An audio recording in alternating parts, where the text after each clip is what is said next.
ভাই তার বোনের সম্পত্তি ঠকায় এবং পৃথিবীতে বসে জাহান্নামটা কিনে নেয়। কিভাবে? আমি আজকে বলবো। যে ভাই তার বোনের সম্পত্তি ঠকায়, কোশ্চিন কাল ওই ভাই জান্নাতে যাবে না। আমি গ্যারান্টি দিলাম এখান থেকে। কথা কি বুঝেন নাই? আমি বুঝিয়ে বলছি আপনাকে। আপনি হাজির, আপনি নামাজ পড়ছেন, আপনি দান সাদাকা করছেন, আপনি এতিমকে টাকা দিচ্ছেন, গরিবের পাশে গিয়ে কি দাঁড়াচ্ছেন, আপনি মসজিদ মাদ্রাসা তৈরি করছেন, আপনি পাহাড় পরিমাণ সওয়াব করলেও ওই বোনকে সম্পত্তি দেন নাই, এর মানে হচ্ছে আপনার স্থান হচ্ছে জাহান্নাম। এখন প্রশ্ন, কেন বললেন? আপনি কি জানেন সূরাতুল বাকারা, সূরাতুন নিসা, তার মধ্যে বন্টন নীতিমালা আছে। আল্লাহ একটা বন্টন নীতিমালা করে দিয়েছেন। বাবার সম্পদ কিভাবে পাবে তার সন্তান, কিভাবে পাবে তার মেয়ে, কিভাবে পাবে তার ছেলে, সব কিছুর একটা বন্টন নীতিমালা আল্লাহ পাক নিজে বাতিয়ে দিয়ে গেছেন। এটা আমার রাসূল শুধুমাত্র নয়, আল্লাহ নিজে তার একটা বন্টন সিস্টেম তিনি জারি করে গেছেন। বাবা যখন পৃথিবী ছেড়ে চলে যাবে, তখন তার দায়িত্বটা গ্রহণ করবে তার সন্তানরা।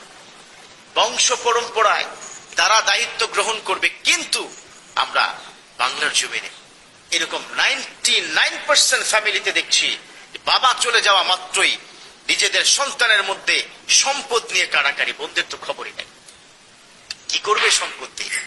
কি করেছেন আপনি? আপনার দাদা কি করেছিল?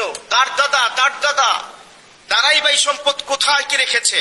কোথাও কিন্তু তারা রেখে যেতে পারেনি। কারণ হচ্ছে এই সম্পদের মালিক আল্লাহ। আল্লাহ সেজন্য বলেছেন, ওয়ামিম্মা রাযাকনাহুম ইউনফিকুন।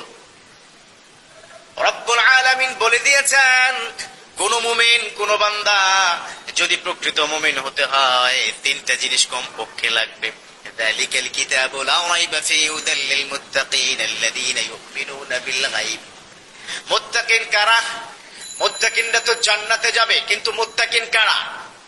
মুত্তাকিন তো তারাই যারা তিনটা কাজ করবে। একটা কাজ কম করলে ওই মুত্তাকিনরা মুত্তাকি হতে পারবে না।